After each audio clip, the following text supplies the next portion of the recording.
Hello, everyone, and welcome to the 50th episode of NINJAGOCast. I am Sensei Wolf. I'm LJ. I'm Meso. I'm Sakota.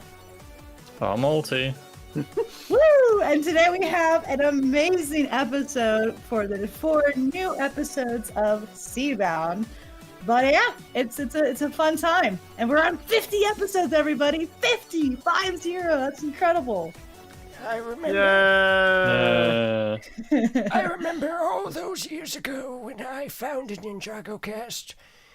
Oh, how I never imagined we would be here today. So what you're really saying is this is episode 48. Get it? Yeah, no, I get. Dang it! I wish you had saved that for our 100th episode. Yeah. Dang it! We probably can still do it for a few years. Episode 98. Episode 98. Celebrating 100 episodes. Pain. And then we have to cut the podcasts in half so they're only 30 minutes. Mm-hmm. I feel like some of us would get more sleep that way. Perhaps. True. Perhaps. If only. If only. Sleep So is for the weak. how is everybody doing? Having a very ninja day. That's good. Yup. I'm a little snackish, so I'm gonna eat a cheese stick. That's how I'm doing. All right. I'm not going to lie, I forgot we had 4 episodes. I forgot we didn't do one last week. I thought we just had 2. See, aren't you glad we didn't? Because we have so much to talk about now. We probably could have done one for the last 2. There was enough to talk about. Boo! Come What on, was it? we got so much. So, and I probably will say this now.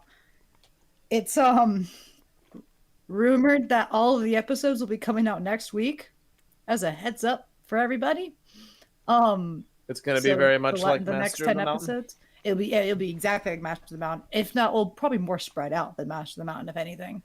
But it's all in 1 week. We'll get 10 episodes. So this will most likely be the last Ninjago cast until all the episodes are out.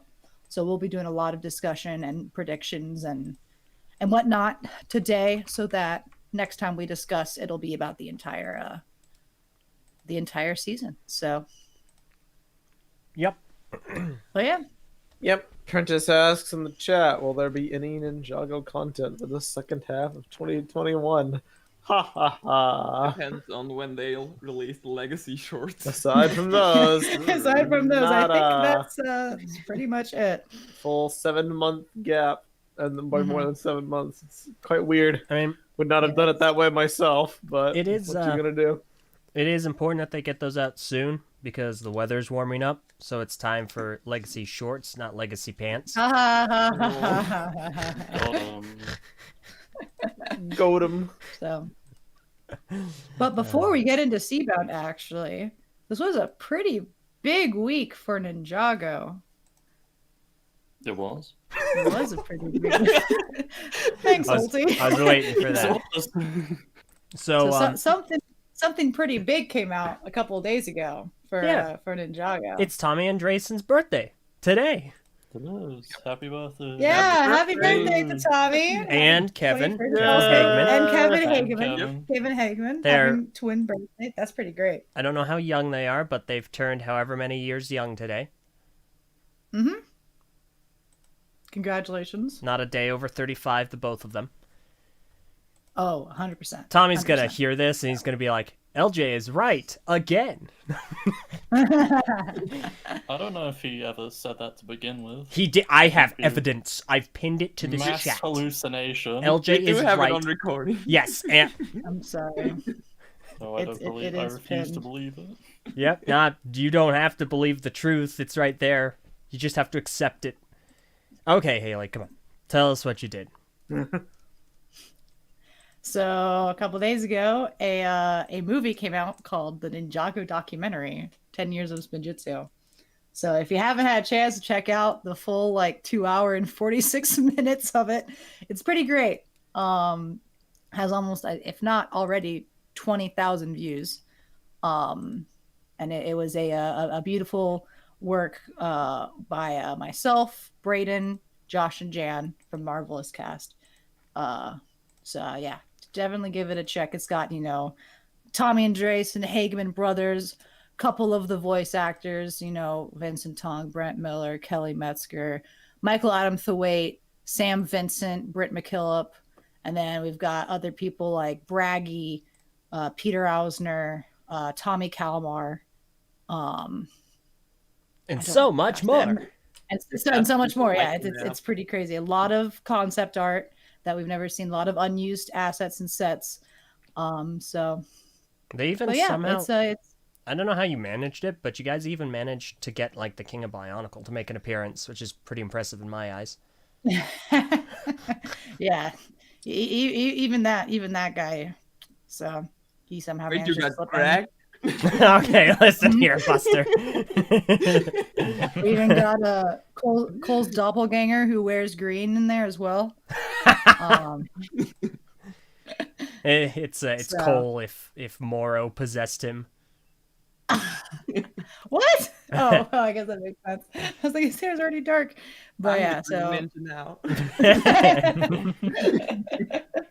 you gotta say bad, very bad. And then right after that, say Takua. But yeah, it's a very wonderful documentary or whatnot. So if you haven't had a chance to check it out,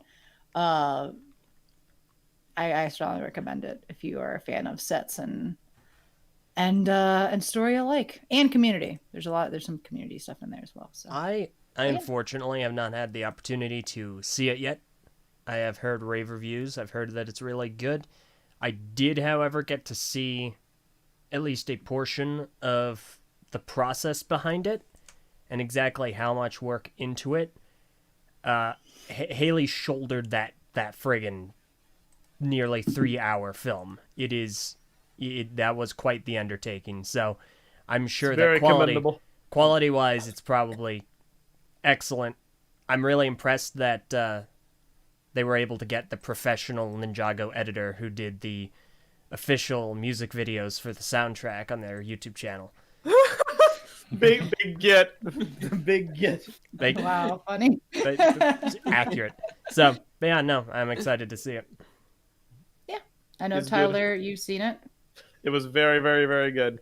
Very dense. Lots of cool information. Lots of cool stories. Lots of really, really cool testimonials. And you'll learn a lot. A lot of cool behind-the-scenes things that have not been known to the public as of yet. Yeah, it's It really good. was It's a really journey. Right. Dakota If has you're a also seen long it. time Ninjago fan, you'll definitely enjoy it a lot. I'm in it. I've seen the intro. I got the intro. Did you guys like the intro? That one took a holy mackerel. Did I put sunk some time into that? Yup. Yeah. With yes, and it is. I see Jackson in the chat is a new whip. That is a whip that was unused that we were able to get permission to make a intro off of, and yeah, I thought it worked out very well. I'm So- excited. I'm looking forward to Yeah. it. Yes, me too. Who are you? So yeah. Oh. But yeah, so that's a little bit up for the documentary. But we're not here to talk about the documentary. We're here to talk about chaos and water and murder and all that fun stuff. So let's sink our teeth into Seabound episodes 3 through 6. Okay. Hang on. You ready for? No. Oh, I'm not No, ready. Well, no, I'm no. ready-ish. I managed that. That fortunately gave me enough time to get another episode slideshow done. So, happy face. all right. Do you want to do recaps for the first 2 episodes and then pause? Yeah, no, we could just do all 3 and I'll get the last episode later. So, let me go ahead and... no, stop playing the music. Okay.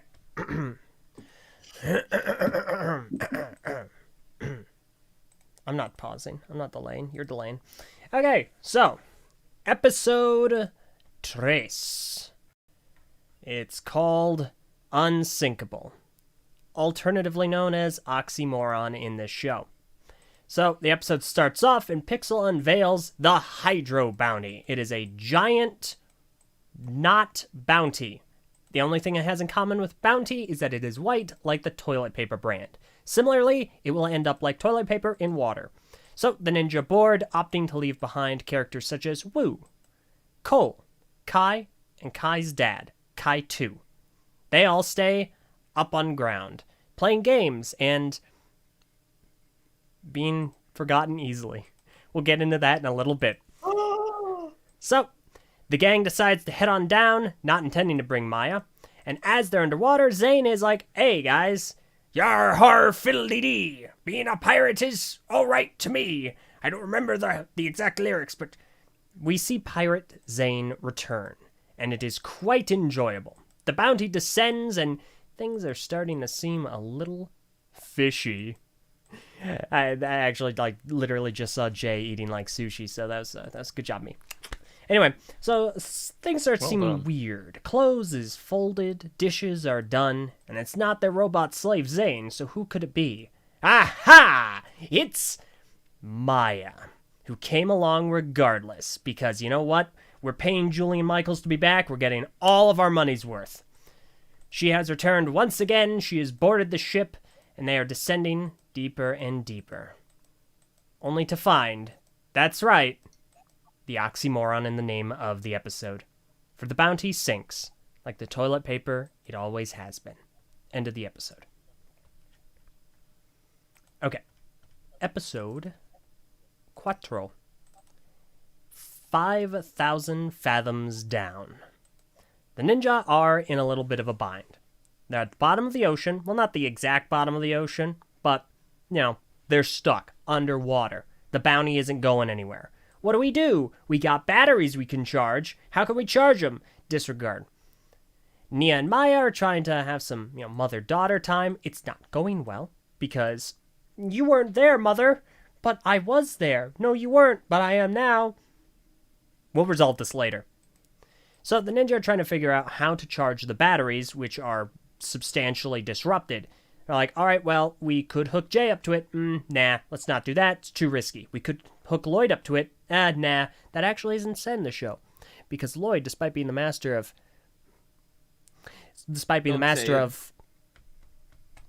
Energy. So despite being there...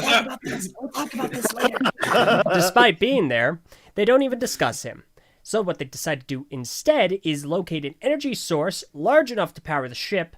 But who do we send to go find out what it is? That's right, Nia and Maya. Why? Character development. So they send them out in two never-before-seen, we absolutely have never seen these mechs before, mechs with asymmetric shoulders that we have also never seen before. Absolutely not once, never, nowhere, no how.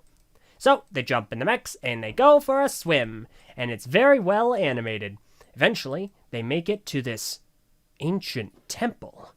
Ooh, what's in this ancient temple? Why, that's right. Ancient temple-y stuff. There's writing on this giant door. And Zane's trying to figure out what it is. It's language that predates the first Spinjitzu master. What could it be? Well, he's going to need to take some time. But there's one word that he can't figure out what it says. We'll get back to that later. So, Nia and Maya, they sneak on in. They see a bunch of, oh my goodness, another shade of Serpentine and Squid Man. They are trying to resurrect the big snake. And all of a sudden, they put some false amulet onto the snake's head. And the snake is like, nah. Sends out this giant blast of energy. It hits Nia. She's like, I'm purple now.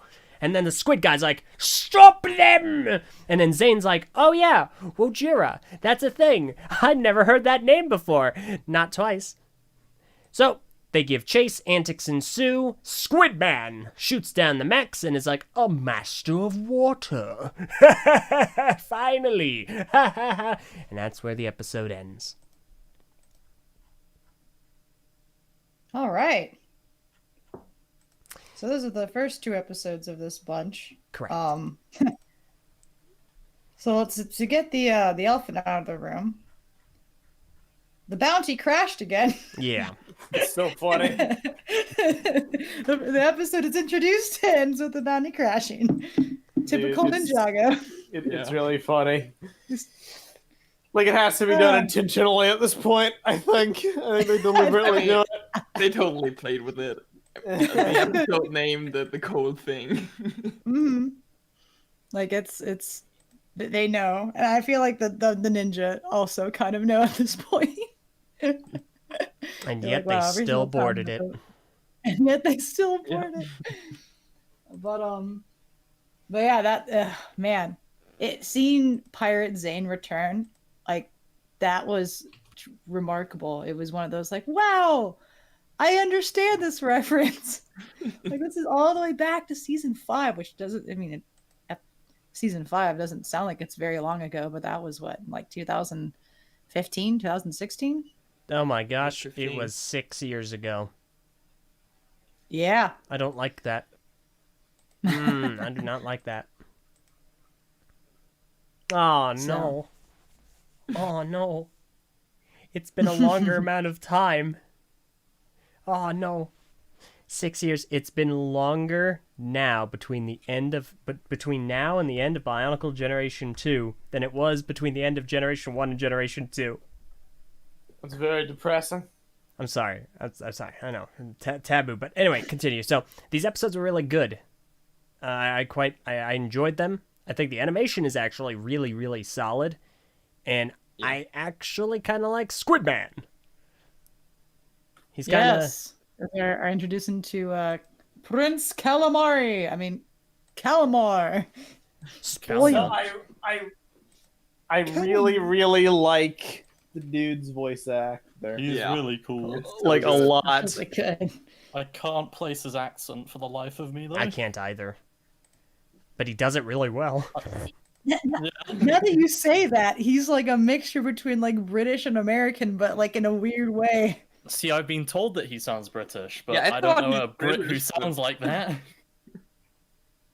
I can't place it at all. No, it's a very weird accent. But I guess we'll just say it's Merlopian. Cool. He's got a Merlopian accent. I mean, yeah.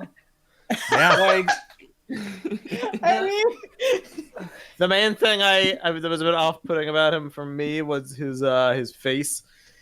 I think it's the teeth. He does a very good job of looking like an otherworldly creature, but he looks very much like an otherworldly creature, like one of the patented Ninjago creatures, TM.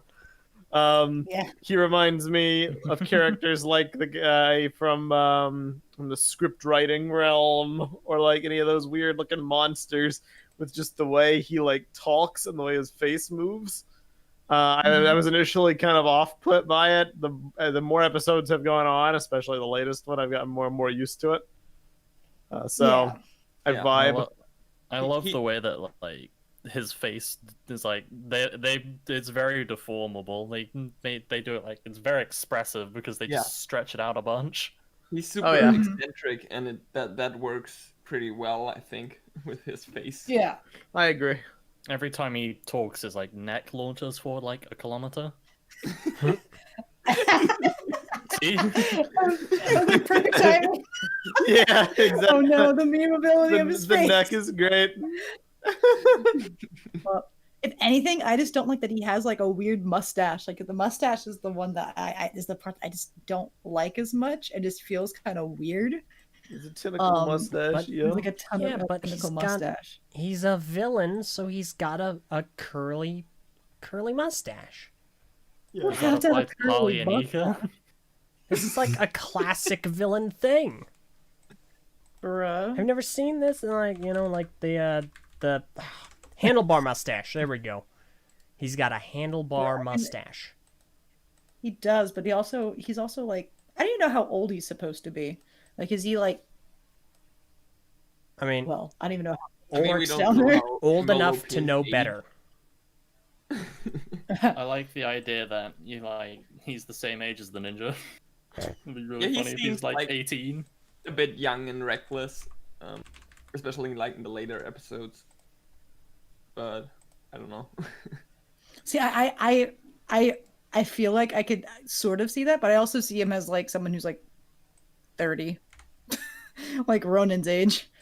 who's just sick and tired of being like In not my the head, king. Let's I kind of pictured him as like hundreds of years old. I mean, that's the other thing. If he's hundreds of years old, but then how old would he be like mentally? Not very old as episodes would show. But all right. So but yeah, he's good. I've got every single screenshot, so we are all good to go into the other two if you guys would like, so we can have a proper, full-on discussion. By all means. All right, let's do it. Okay.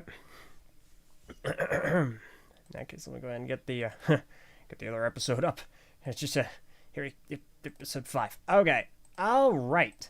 So, episode 5, The Wrath of Kalmar.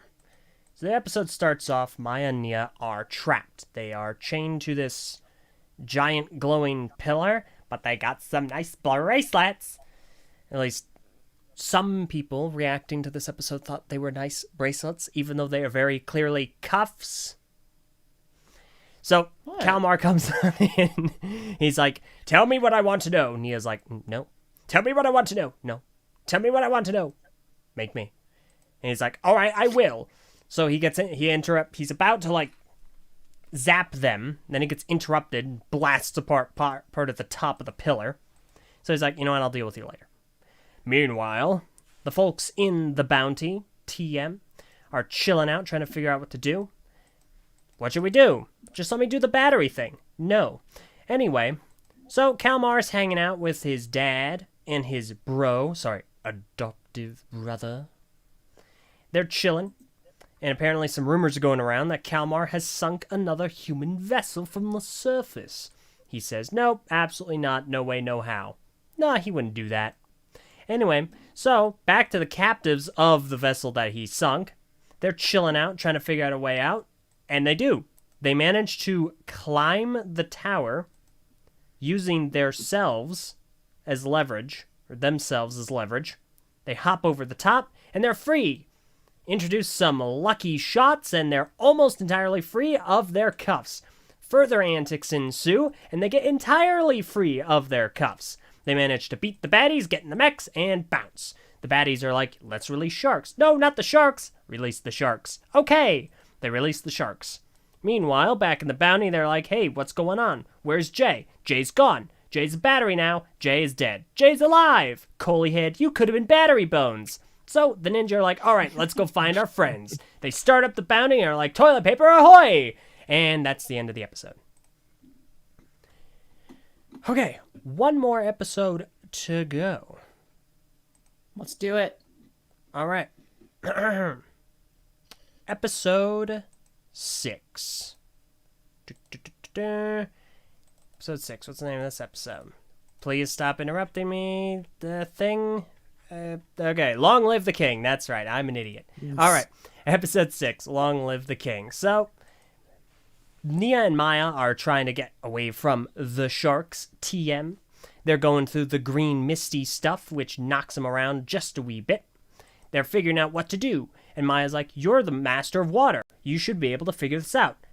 Might I recommend some Spinjitzu Burst, which I should probably know about because Earth, Water, they're both giant bodies of elements that we can use and probably in our Elemental Master's history. Nia's like, what's a burst? Anyway, she then starts wrecking sharks using elemental water in the elemental water. But you know it's elemental water because it's extra blue, TM. So she starts battling the sharks, taking them down one after the other. Bam, bam, bam. Forgets how to count. Third shark comes in, is like, haha, gotcha now. But then Jay's like, hands off, Nemo. Pow, pow, pow. He didn't actually say that. It was a much better line. It was fish sticks. So they rescue him. They're all hunky-dory. And we see, what's his name? Squidman. Kalma from Bionicle. He's talking to his lackey, and the lackey's like, we released the sharks. Kalma's like, did you release the sharks? He's like, yep, release the sharks. You idiot. How dare you release the sharks? Why would you do that? Flashback to the prior episode where the guy was like, hey, he's going to kill us if we don't release the sharks. Well, guess what? He'll kill you no matter what. So Kalma's like, I'm very upsetty about this. But you know what? It's fine. We'll find them later. So back on the Bounty, they're chilling, trying to figure out what to do, talking about what happened, when all of a sudden, Merlopians. They're all around. They're like, come to our city or we'll kill you. So they come to the city. Nia and Maya are like, hey, we've been here before. So the king is like, how dare you trespass? And the ninja are like, well, how dare your son kidnap us? And the king's like, well, how dare my son kidnap you? I'm terribly sorry. Bring him in here. And the son's like, well, how dare you accuse me of kidnapping them? Why would I ever do that? And the father's like, well, how dare you accuse me of accusing you of kidnapping them? And then the son's like, how dare you live? Father's like, how dare you say what? Boom! He's dead. So then Kalmar is like, oh no, the ninja, they did the thing, kill them. And the ninja are like, bye. So they're running away, trying desperately not to die. And Kalmar's like, brother, adopted brother, go attend to our dad. He's gonna die soon because of me, the ninja. They killed him. Definitely not me. The brother's like, oh no, father, son, we can get him help. Nope, no help. He's dying. Anyway, bye. So the ninja are running. They're like, can't believe we saw that. Can't believe we got blamed for it. Great line. They're running through all the halls. And then all of a sudden, boom, water. In this instance, I'm dead. I don't know how to swim. But the ninja know how to swim. And they have rebreathers. So they're totally fine. Then more sharks. But don't worry, because Zane is here. Ice wall. Meanwhile, adopted brother is carrying father on his back. And father's like, and Benthar's like, no, father, don't die. We can get you medical aid. It's very advanced here. We're fish people. And then father's like, I love you, Loki. and that's the end of the episode. I mean, yeah, sure, like, at the very end, we see that Kalmar has control over RGB lights. Like, he's a streamer, and he changes everything on red. But you know what? That's the end of the episode. Kalmar and Twitchy Tim collab. They're competing streamers. No, man. I would watch that. Oh. I do love how the moment he takes over, all the RGB lights and the palace turn red. I don't. He hit the LED remote behind him. That confused me so much. All the tridents have a switch on them that go from like good to evil. It's very stereotypical. Lots of things do this. Remember in Ruby when the robots got hacked, they turned red. It's like this is a common cartoon trope. Okay, why would you compare something? Morality system. Why Why would I compare something good to something bad? Blah, blah, blah. Yes, It's a common trope. Yeah. You could have found like anything else, anything like iRobot with Will Smith. Have you ever seen iRobot? I've never seen that. Of course not. We've seen Ruby though. Yeah, that's it. I was just about to say that. that one guard in the room who's like cheering, and all of a sudden all the lights go from blue to red, and he's like, "Oh, am I the bad guy? Oh man, are you the bad guy? I'm in danger. I'm in danger." Yeah. But so holy spinjitzu. This show kind of got dark really fast. I'm pretty sure, if not 100% confident, this is like the first time a character has been literally killed on screen. And it wasn't just one, it was 3 of them. If you don't count robots. If you don't count robots and you don't count like video game, like Prime Empire. Samukai, maybe. Oh, but skeletons don't count. Well, a good guy. A good guy gets killed. Zane? No, not a robot. Not a robot. Alright, we're gonna have a serious discussion about ethics after this. Listen, robots are not people. We've been over. No, I'm kidding. They're not people. But like, Yes. all the characters that are good that have died have either been off camera or they kind of like shielded it.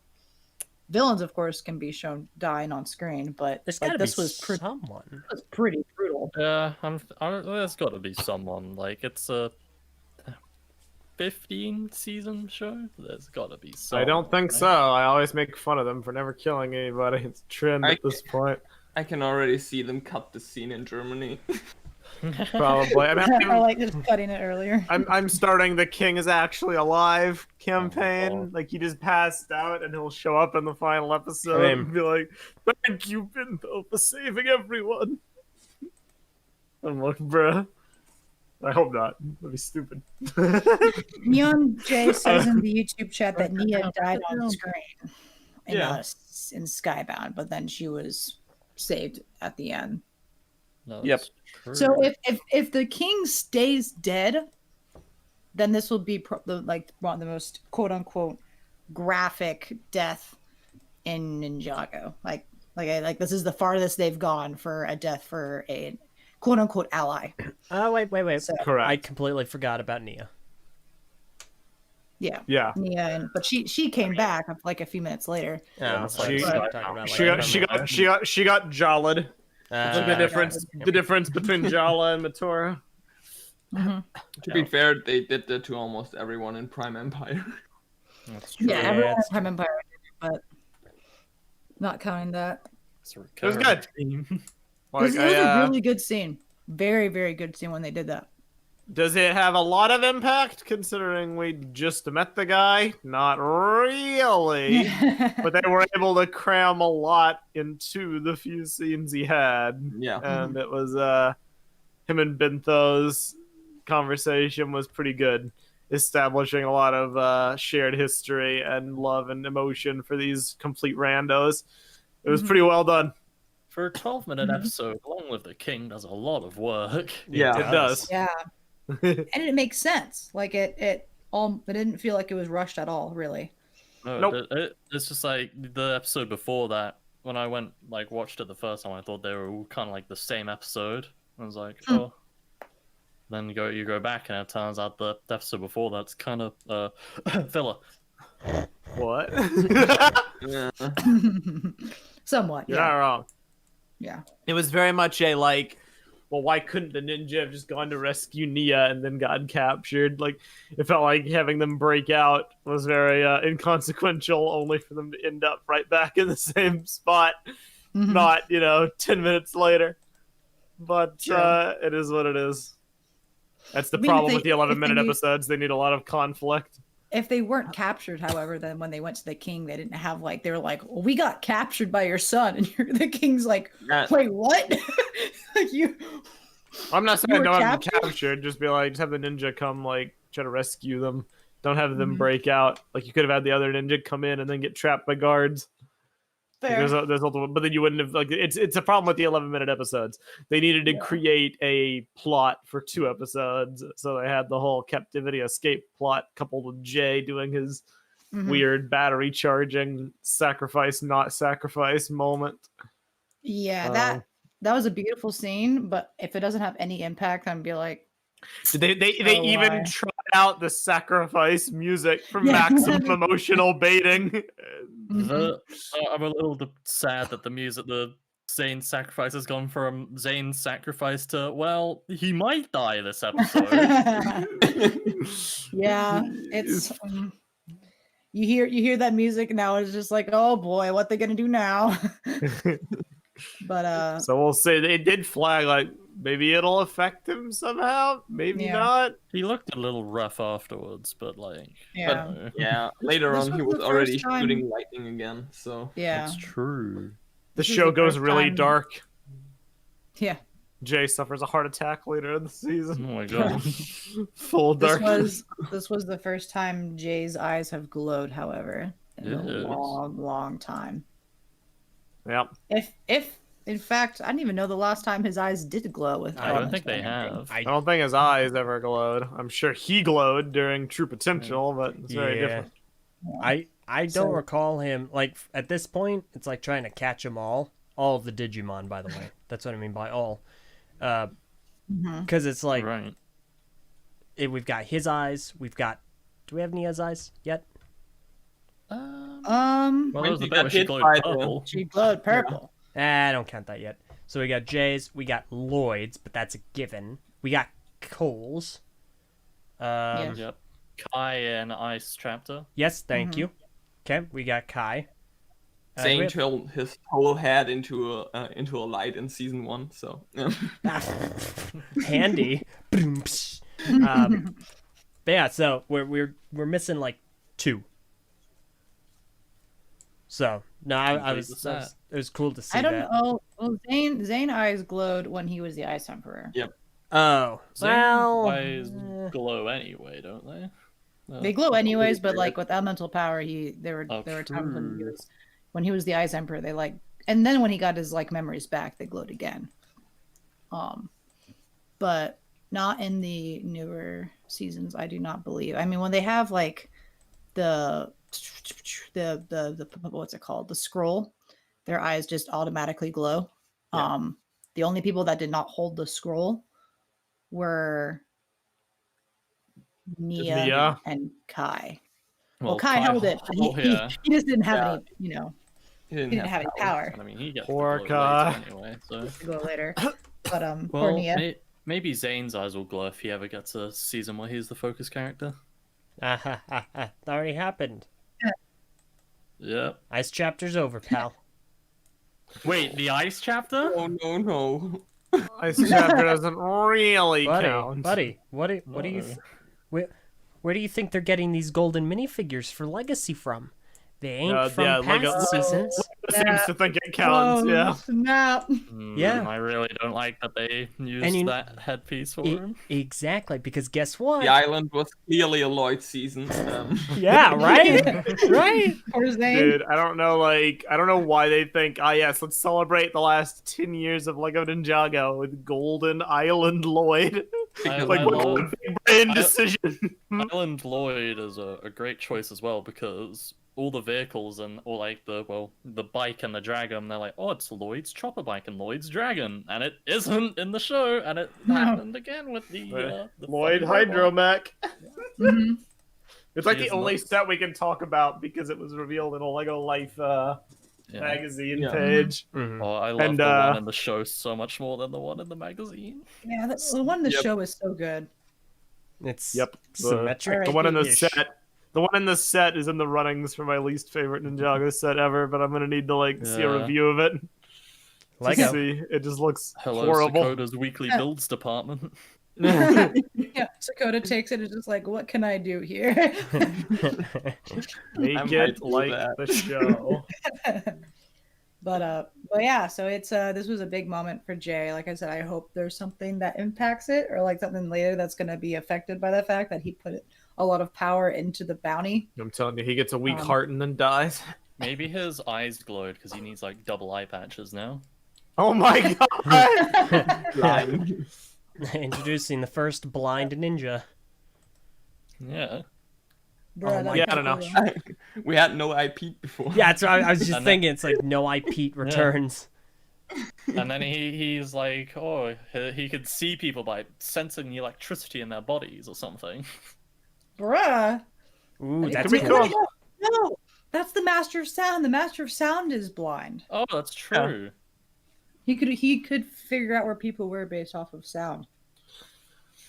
But I don't know, I feel like it's the kind of thing I probably won't even remember that scene happened by the end of the season, so it might Yeah. not be a big deal. It just felt weird when I was watching it. I was like, I think I made a comment in the reacts, like, yeah, they're totally gonna kill Jay in episode 5 of the new season. That's definitely going to happen. If I they did feel that in very- like episode 15, then it would have been like, oh my god, I what's maybe gonna would have happen? wondered for just a second. Yeah, but it's Well, like I still think we got to be worried for Jay. I agree. I mean, I am. Thanks, no. man. I I'm appreciate at this it. point. I'm worried for Nia because there's a lot of red flags and signs pointing that something's gonna happen to her. Maya freaking looking at the camera saying, I hope you don't have to make a sacrifice. Wink. Wink, wink, nudge, nudge. I was like, wow, really, huh? We're just doing that. So I Do I really think am anything is enjoying gonna- Maya and Nia's interactions. Like, Yeah. Yeah, it's great. it's been really good. The humor really works well for me, at least. I really laughed so hard in these episodes. Okay, it works mostly well. So when we watched the episodes, there was like a stupid weird audio overlay calling out another person that cut off one Okay. of the lines. Let just finish your point. I want to make a statement on that. You're fine. I have to go pull up the line to read it, so you make your point. Oh, is Okay. this the thing about the cookie? Was this the thing about the cookie? Maybe. Go on, Elder. Okay. Listen, I get it, folks. I get it. there's someone in the community that is genuinely detestable. We've had plenty of plenty of experience with that. Make no mistake. Educate people instead of like ruining an episode moment to call someone out. You're not helping anything. It doesn't do any good. Go about it the proper way of educating people why said individual is not a good person and why what they have done is wrong. That is how you make stuff happen. Trying to shove some attack against a person in an episode that you are helping provide to the community is not effective. You don't offer information, you just attack someone. It doesn't help anything, and it makes it a problem for people trying to watch the episode and enjoy it. Stop it. Educate. Anyway, you got the line? Yeah, so there's this really good scene. It's this really awesome moment where, you know, Maya's talking to Nia about making sacrifice, and she's trying to relate it back to what happened to her in Hands of Time. And I'm like, okay, I still think that was bogus because of how it was presented. But if I forget that all it took was being threatened with one sword for two trained fighters to back off, when there were no henchmen or any other people threatening their kids who were far away from that one singular sword, I can buy maybe the spirit of it. I had to make a tough call to save my children. So she's telling this to Nia, and she's like, it is a really emotional moment. Sometimes there are no good choices, Nia. And that's just the way the cookie crumbles. And then Nia says, I don't like crumbly cookies. I like chewy cookies. And then she turns around and floats away. It's so good. I love it. It's like, someday you'll understand. I gotta. What? I gotta say though, I would 100% agree with her. I agree too. I agree with her too.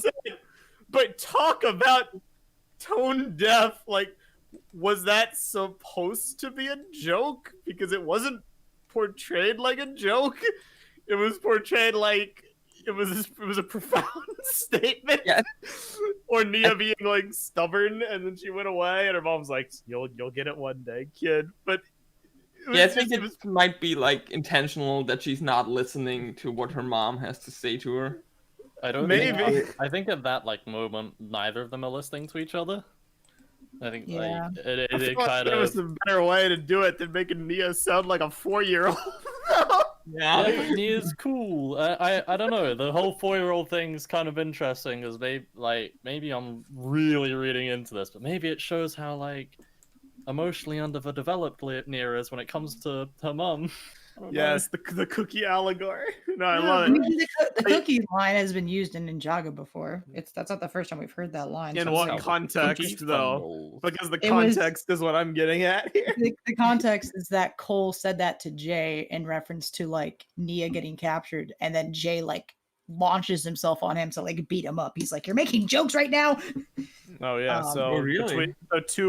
so banter between two friends Yeah. and an intentionally comedic scene. That's appropriate For there. those who don't know, that's in the later half of season 2. The best way I could describe how this joke made me feel is like if anybody's seen Star Wars: The Last Jedi, and it opens with like a Yo Mama joke that Poe Dameron makes to like the commander of the First Order when he's about to kill everyone. Well, it's like just very, very misplaced in a moment that should not have a joke. Is I your feel, refrigerator running? I feel like if I had actually heard it during the reaction, it would have distracted me for the rest of the episode. So in this case, thank you, person who put in that comment. You saved me from. He was a mocking the hero. I just episode. couldn't see it. So carry on. That was all. Otherwise, the Nia and Maya dynamic is very strong. Mhm. I am liking their interactions and their little like moments of when they work together, and you're like, "Yay, they did it!" It's really but fun. Her like when I was the master of it's like, oh man, that hurts hearing that. But I like that stuff a lot, and it kind of makes me wish there was like a little like I don't know, maybe like a short series of animated shorts where they're like off on their adventures. I don't know if like that's something Ninjago could do. You know? I Like can't my, tell if you're Ray? making a joke or not. Well, I like my cookies chewy, so Perfect. Okay, that was good job. No, I mean, I would love to, well, okay. I would watch a prequel show about the Elemental Masters. Yeah. Inherently, I don't like prequels because there's no stakes in them because you know everyone's going to make it out okay.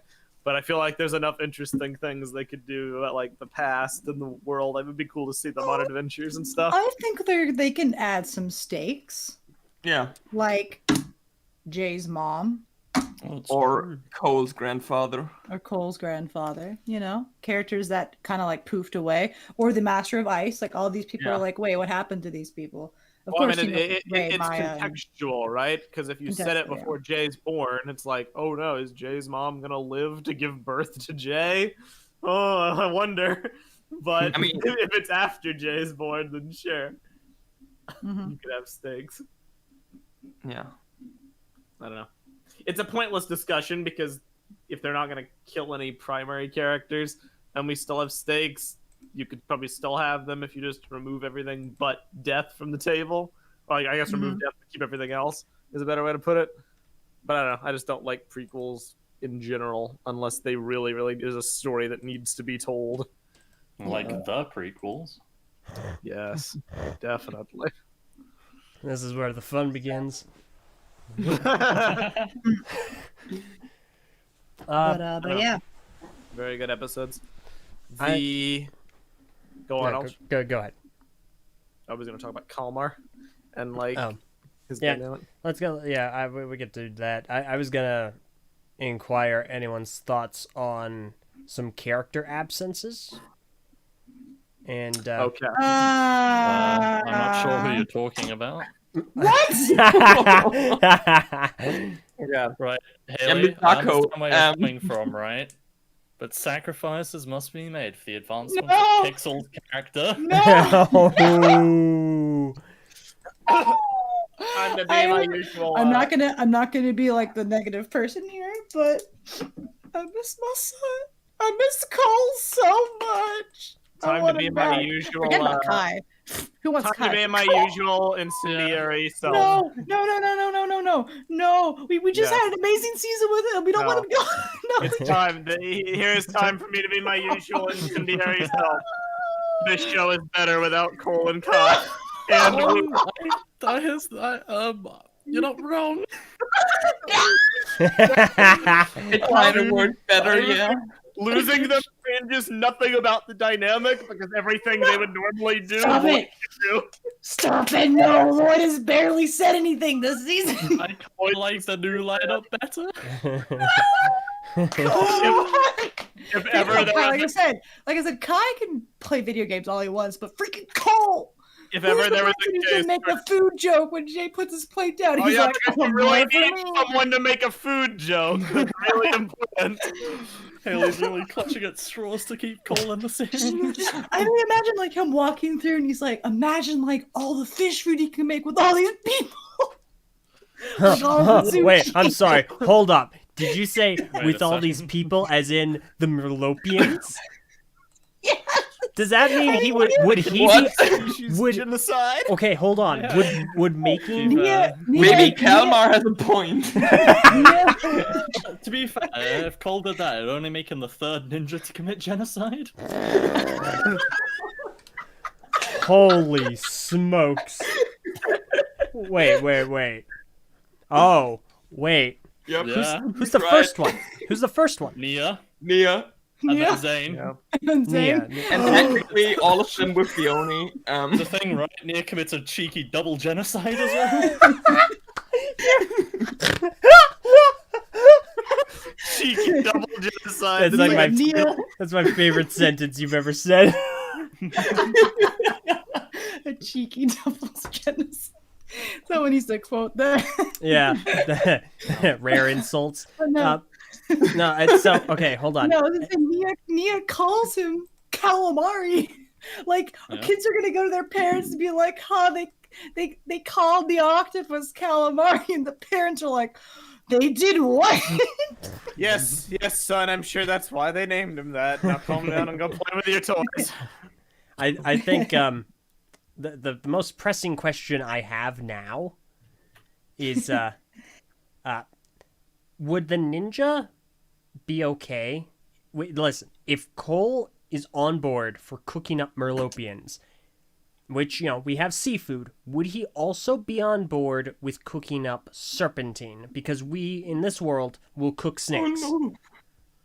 Oh. I mean, the snakes did eat each other, so I'm guessing they taste pretty well. Wait, what?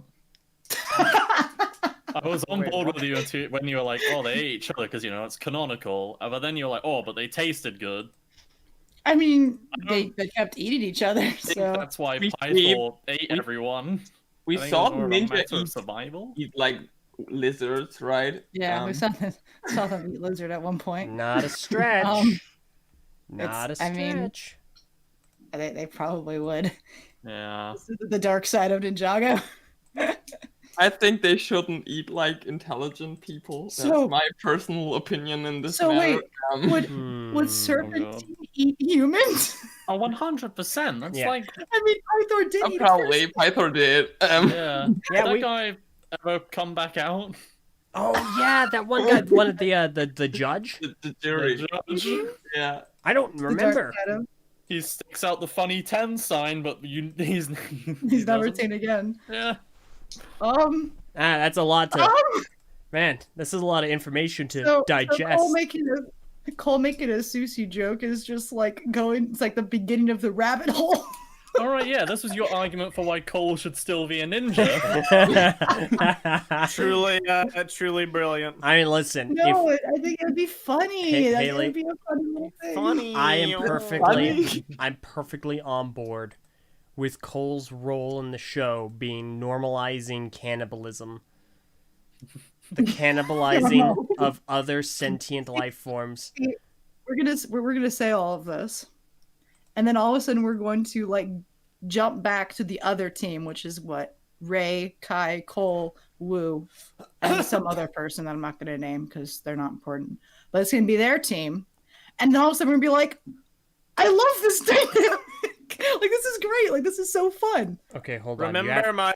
Wait. You have to mention the other person. I literally don't remember who it is. Is it? No, that's fine. That's fine. You don't have to know who No. the person is. Who's No the- one say who it is. Are No. you referring to a spoiler that you know? No, it we know Misako? who it is. Is it Because of Misako? a spoiler. Is it- Misako.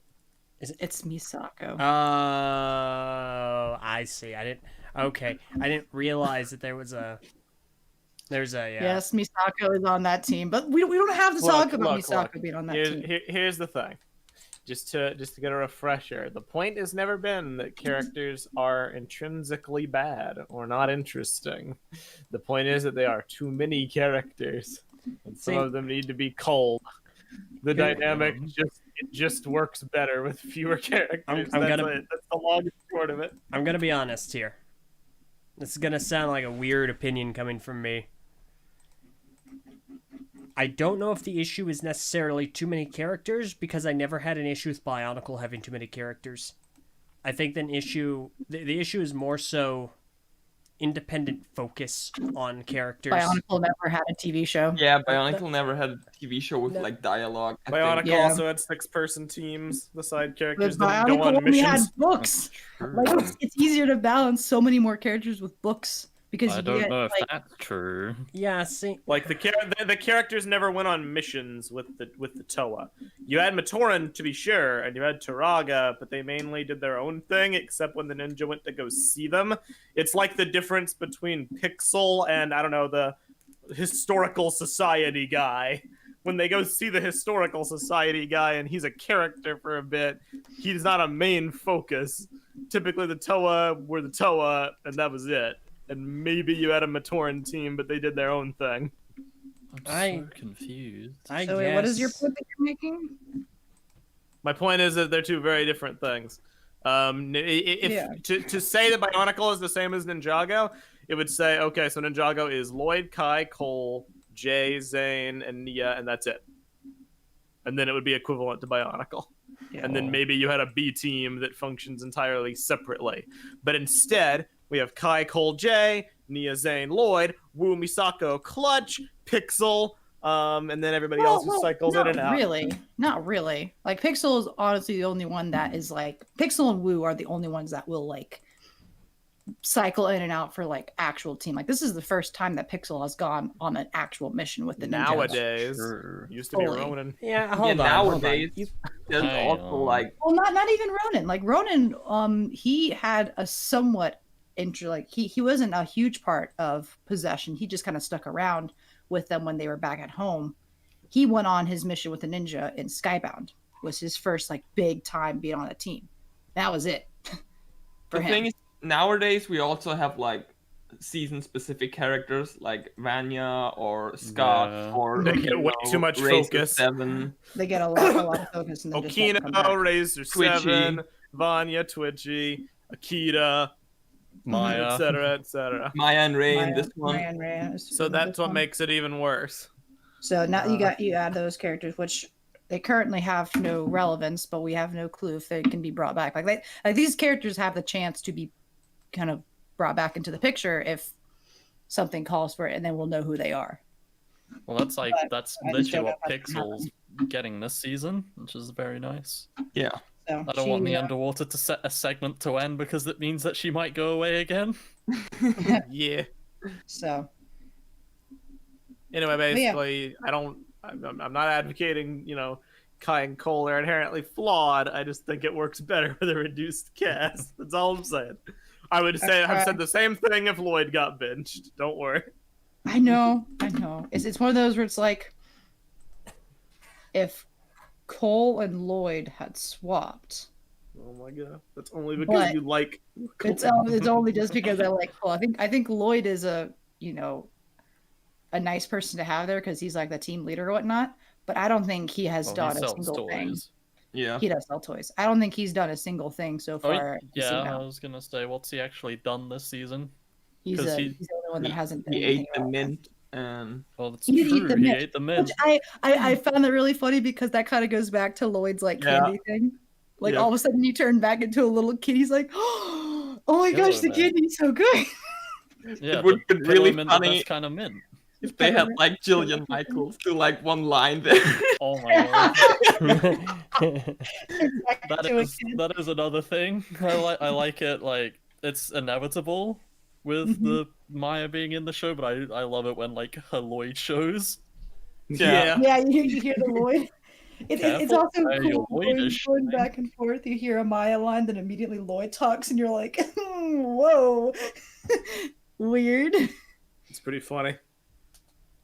But Oh. At the end of Seabound, she'll like her face will open up and it's Child Lloyd piloting a robot. Oh god. God, No. I think Ray would have a problem with that. Ray's Little busy. bit. He wouldn't know. He won't notice. He's too busy gaming, bro. Yeah. Oh, what a gamer.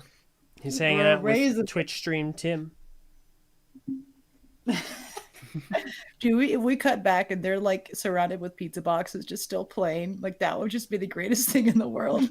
Yeah, you had the bit in the third episode, whatever episode it was, where they were like, oh, Wu's like, oh, I want Kai to stay here because I want to study the relationship between the two Masters of Fire. I'm like, oh, that'd be really cool if like something happened with that. And then like it cut back and they're playing video games, so and Yeah. really studying. sucks to be ulti. Pretty much. But Pretty much. I want to talk about Kalmar and his interactions with his goons. Because yes, it's pretty interesting. I'm trying to get a read on this society of people to determine, like, what's up. And I'm hoping we get some more info on Merlopian society. So we have Kalmar. We have, what's his face? Binthamar's race, which isn't human because he has, like, Kalmar's teeth. And he has, like, Yes. markings. But he is humanoid. And then we he's have... adopted. And then, yeah, he's adopted. So then we have the Serpentine reskins and their whole deal. I don't know if they're snakes or eels or like whatever they are exactly. Mhm. And I'm wondering, like, I mean, I guess just how this society works. Like, it's clear Kalmar has a number of people, like, doing his bidding already. I just like some more info on, like, how that came about. Maybe a flashback or something. Maybe more into, like, Kalmar's goals. I hope we get it, because he's fun. Yeah. I really like the consistent portrayal of Kalmar as like someone that all his underlings fear. Yeah. It really like him killing his dad really sells the idea that he'll just kill anyone in his way, and that's why his underlings like visibly shake when he's angry. Yeah. But then he also gets jump scared very easily. Yeah, but that's funny. It's so funny. He's been in like 3 episodes and it's happened like 3 times. I really hope it's just a recurring bit. Mm-hmm. Kalmar kind of explained like his motives.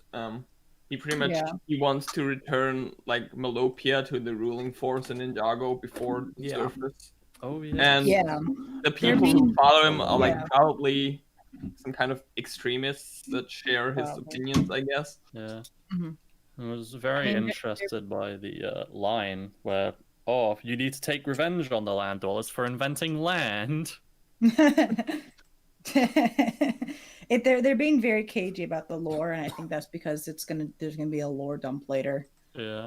They're saying things that we sort of already know because of the island, but people would probably have forgotten by the time this was supposed to come out. But it's like, you know, dancing around the fact that they want to bring back Wojira to sink Ninjago and have their kingdom be much bigger. Right. But the question is, you know, did the first Ninjutsu master ever like contact these people and say, "Hey, what's up?" And they're gonna make a deal with them or whatever, or if he just like forced them conquered them. Yeah. Because if that's the case, then basically what Kalmar wants to do is just take his land back, which is somewhat noble. He's just doing it in the wrong ways. That's kind of the angle I'm hoping for, because I don't have any problem with villains who are just like evil for the sake of being evil. I'm watching a cartoon. I acknowledge that's what we're going to get half the time.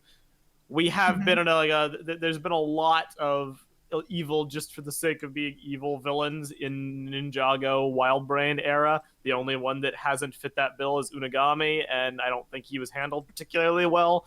So I would like for there to be a villain that maybe is like, hey, you guys are the bad guys. The first Ninjutsu master was literally like a conqueror, and he just destroyed the balance of the world for power. I just want to get the world back how it was, and I hate you guys, and now I'm like a racist against humans.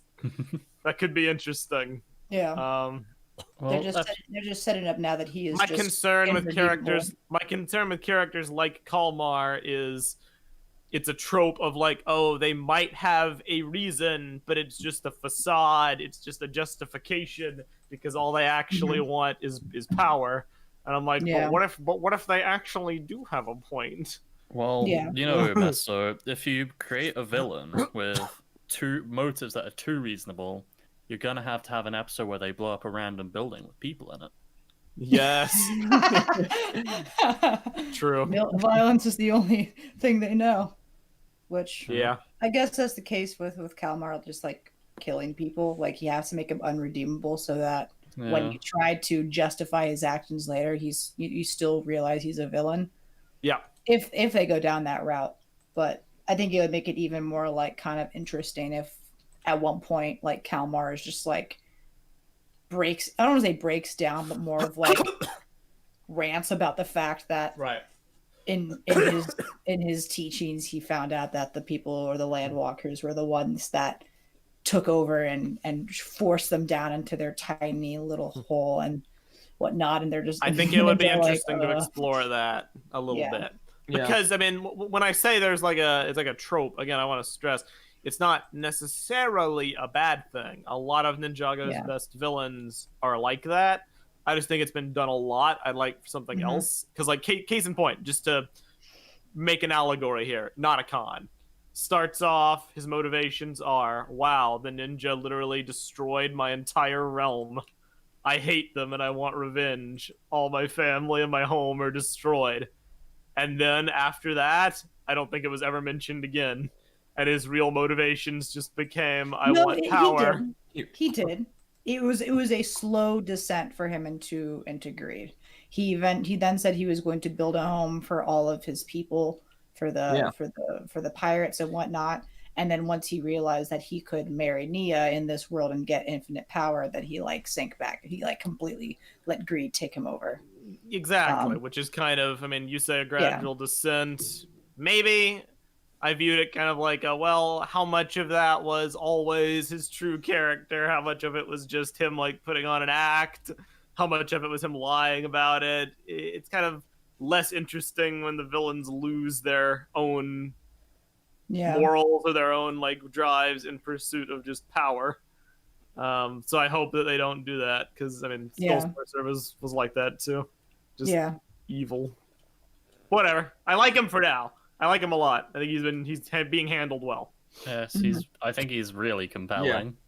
Yeah, I agree. I personally would have no problem if he's just pure evil, because he's a cool character and that works. And if they bring in Wojira like as a villainous force later, I think it might be like if he's like on the right, and then I think it could get too complicated, basically. Yeah. So I have no problem with him being like pretty much purely evil. The thing is also, from what it seems to me, he probably has like no memory of all the events that happened of the first Spinjitzu Master splitting the land. So he doesn't have a personal connection to that history. Yeah, it's just he learned about it. He seems like a very extremist kind of character. Yeah. So. Fair enough. What else? What else? Yeah. Oh, I have to say this. We have to talk about this. I can't believe I almost forgot about this. This was the dumbest thing, and I still hate it. Wojira, I thought that was a myth. Wow. Oh, no. I forgot about that. I almost forgot the recent 2 episodes. Yeah. And then, while we're at it, dumb stuff part 2. I can translate this ancient language, except for the 7th letter. That I have an issue with. You can't read a language that has never been studied in the history of the world.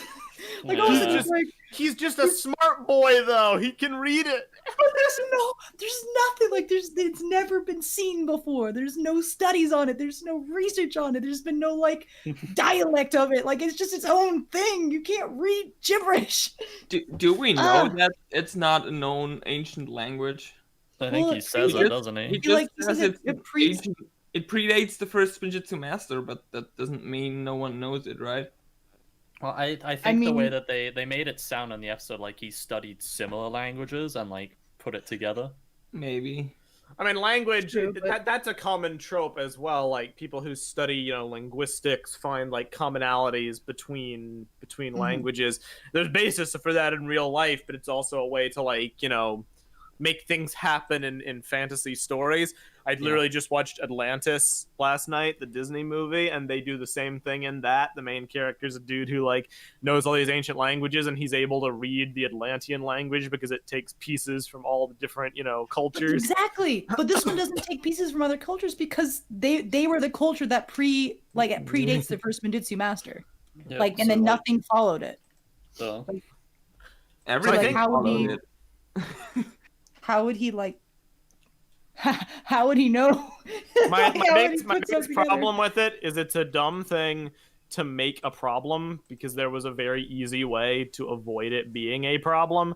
Because the entire point of the scene, independent of logic, it's to provide the dramatic reveal to the outside team that it's Wojira right when the inside team sees Wojira. That's the point of the scene, right? So why not just make it hieroglyphics? Yeah. And the 7th one looks like a giant snake. And then Zane remembers that giant snake. They've already seen the giant snake. Yeah. That was another scene that really amused me. Oh, he's also waking up a giant snake. Oh, which one? The Great Devourer? All right. Is Wojira just like the Great Devourer of the water? Like Doesn't I appear said that that way. she's. I thought that she was a dragon, not a snake. I guess Okay. she is a snake. But Maybe that's why they're confused. I mean, Trimar's like, yeah. I don't know what you're talking about. Isn't clearly a referred to as a giant serpent? It's like Yeah. it is a giant serpent. Yeah, so I guess it is a giant snake. like a sea serpent. There are sea snakes, so this lines up. Yeah. This has got to be the second biggest snake I've ever seen. My internet died again, so I'm on my AirPods.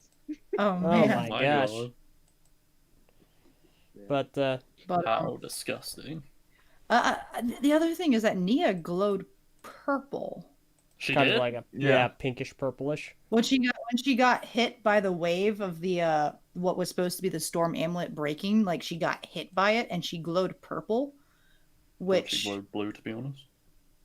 oh. Oh, ulti. No, it was purple. It was not glowing blue, which is interesting that the lack of having the storm amulet affected her personally. I don't exactly know what that means. Maybe she'll be the purple ninja from now on. I mean, okay, I guess there's Nelson who has it, but if you ignore Nelson, it might actually finally break the whole tie on having about 3 blue ninjas. Yay, giving Nia another color change. Yeah. Bruh, if Nelson becomes the master of wind, that would be so funny. Oh my god. But no, I honestly don't like it's weird. You think she would glow blue because she's like Yeah. the master of water and the water amulet is blue, but Maybe it's just. I mean, the explosion was from the fake storm amulet cracking, and the storm I thought amulet purple, right? I think that's what it was, wasn't it? mhm. Yeah, It was and that kind of makes sense, I guess. I mean, it's a common thing with underwater, right? About like when you're underwater, it changes the hues and it changes the color of stuff. Cause like it might just be, oh, she was above ground, it would be blue. Because she's underwater, it darkens the blue. I don't know. well, she wasn't underwater when she got hit by it. That's true. Yeah, true. I It also was, think it was clearly compensating for the storm amulet. yeah, I mean, I think you're just right that it's because the energy released by the amulet was purple. I think that is the correct answer. Mm-hmm. And I mean, it's all dependent on how closely it's tied to the keepers, right? Because the keepers they're purple, and their purple energy. It looked like the energy released by the amulet. It wasn't like it was water energy. It looked like it released an electrical pulse, an electrical surge. So I'm not that confused by it because it's not like it was the water amulet. Mm-hmm. But we'll If see. the storm amulet were to like break, would that affect Nia, You mean the real one? the real one? Is that Because something if it should do? Because Can it when break? I mean, I'm sure most things can break, but if like one of those were to get damaged, like water or storm, because the effect of it breaking like caused it to send a shockwave out, and it seemed like it hurt her. Would it affect your powers? Like, because maybe the storm and water amulet are like in tune with each other and whatnot. I don't know. What is that crackling noise? I believe it's Haley. Yeah, it Maybe, is. yeah. Oh no, guys, the crackling serpent. Well, they're trying to put the they're trying to put a fake. Is it like Amulet. Yeah, Berg. that's Alright. weird? I don't hear anything. I think it's better now. you're good now. So I don't know. I think it's an interesting question that the amulets are like tied to her for some reason. Yeah. So I All in also think that all, was really well done with like the pretty much explanations for why her powers went mad in like irregular Yeah. intervals because they were testing different fake storm amulets. I think that was really cool that there was like a reason to that and not just something's wrong with the water element or something. So Mhm. I like that. Agreed. Scene, the scientist, like, engineer guy, Yeah, Mhm. the robot legs, gluttonous. gluttonous. The whole thing reminded me a lot of in Legends of Metro Nui, where Vakama's making the stuff with the inferior discs. Yeah. I hadn't even thought about that. Especially with the shape as well, because he, like, you know, when Kalmar comes in, I was like, you better get it working, or else, you know, you'll die. And then he goes Yeah. over, like, gluttonous to, like, it's like, "Ah, get the other one in there, quick!" It's very Legends of Metro Nui, and I Great performances. Yeah. My internet's gone out 3 times in the last 5 minutes, so before I get kicked off again, I want to say the final piece that I was going to say about the whole. I thought Wojiro was a myth. Why? Why did he say that? And I was complaining about it because we didn't do an episode last week. I realized that as a problem, and I was gonna complain about it, but it becomes even more problematic in the latest 2 episodes because Nia is just like, oh yeah, duh, of course it's Wojiro. We learned all this on the island. Of course, here's what happened. And I'm like, okay, so Nia realizes that it's not a myth, but Jay thought it was a myth. Is Well, Jay they just an never, idiot? Well, they Mhm. never openly. There's like never any confirmation that Wojiro is like actually real in the island, and you gotta also remember in the island itself, there's a fake Wojiro. So the argument I've heard against this is they thought that Wojiro was fake because of Ronin, and they have no reason to believe the Keepers when they say that the first Spinjitzu Master gave stuff to them. But I would say my counter to that would be they have no reason to disbelieve them. They have powers, they have abilities, this ancient mystical relic, and they literally told them, like, the first Spinjitzu Master literally tasked us with doing this. This is our solemn duty. And I don't recall a scene where they were like, oh yeah, I guess they were just lying about that.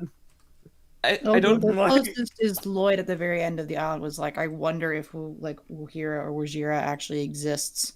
Yeah, I And definitely was don't like, disagree with you, Meso, but I think the angle they were trying to do it was like Wu also always said, yeah, the first Fujitsu Master told me about it, but I always thought it's just a myth or it's just a fairy tale. And everyone's pretty much, no one has ever confirmed it to them. But I mean, at this point, pretty much everything that's a myth in Ninjago's history turned out to be true. Even if that's true with the island, you would think they would abandon that notion when Wu told them the stuff in the first episode. Yeah, but even then, Wu says he thought it's a myth. Yeah, and it doesn't feel like Nia actually saw Wojira before the interrogation scene, so at that point, there's no more denying. Yeah, it doesn't feel like a glaring continuity hole to me as much as it does it's kind of weird. The only glaring continuity issue is Zane's line when he mentioned, I think he was like, oh, this is probably about the myth of Ujira or something like that. And then later in that exact same scene, they're like, oh yeah, like the island, and for something completely different. And it's like, bruh, you didn't want to mention that earlier because you were literally just there. I don't think it's a contradiction. I just think it's being stupid. The characters are just dumb because if you watch the scene in the first episode, it wasn't framed as if, oh, this is a myth we're reading that may or may not be true. They were like, well, why are Nia's powers going crazy? And Wu's like, so the only record of anything about the element of water is this story about Wojira. And then he read the story and he was like, oh yeah, Jane's like, oh, there's no mention of the word Merlopians in my database. And Wu's like, they were an ancient tribe that was here before my father. And then Jay literally says, Lloyd says, the storm amulet, like the one on the island. And Jay says, quote, so Nia's powers are linked to Wojira? Quote. I'm like, it seemed like it was fact at that point. It's like, well, if you doubted it before, well, now you're on the same page. So I don't know. It bugged me. Like, you might be right. They maybe were still doubting it. It just seemed really weird that they would still be at that point after everything. Yeah.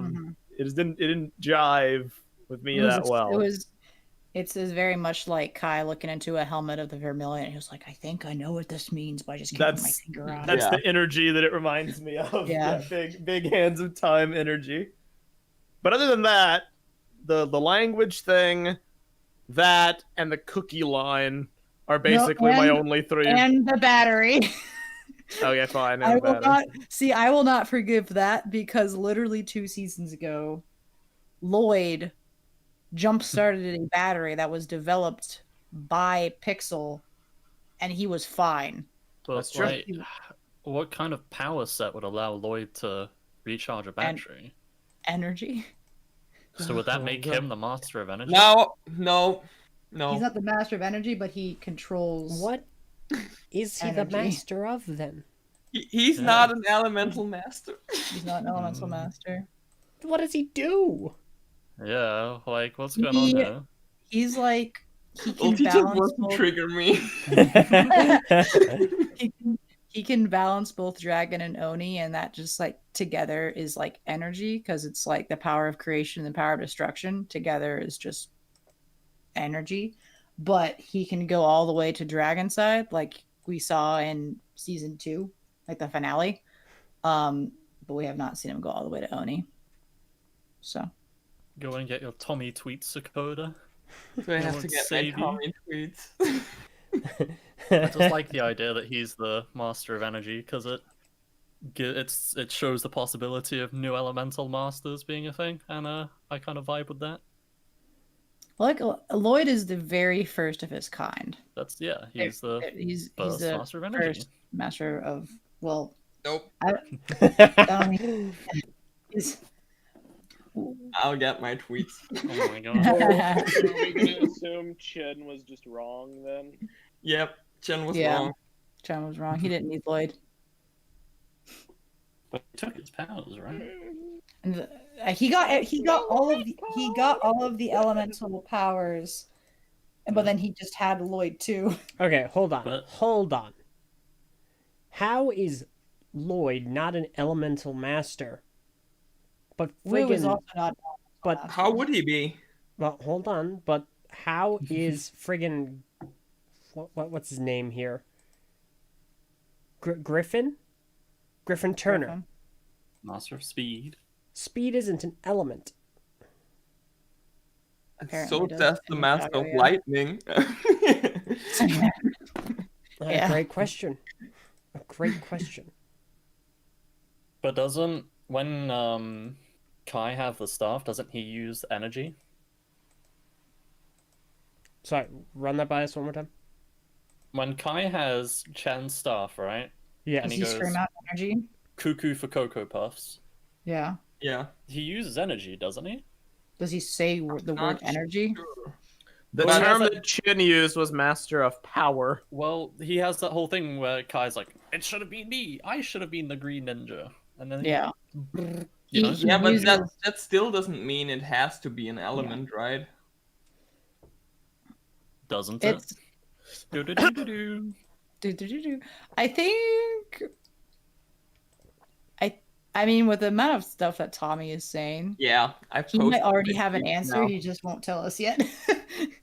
I Wait would for the hope book so. of elements. Because Probably the best. Garmadon doesn't count as an elemental master, and Wu doesn't count as an elemental master. Yeah. So Misako isn't one, so Misako he isn't can't one. be an elemental master.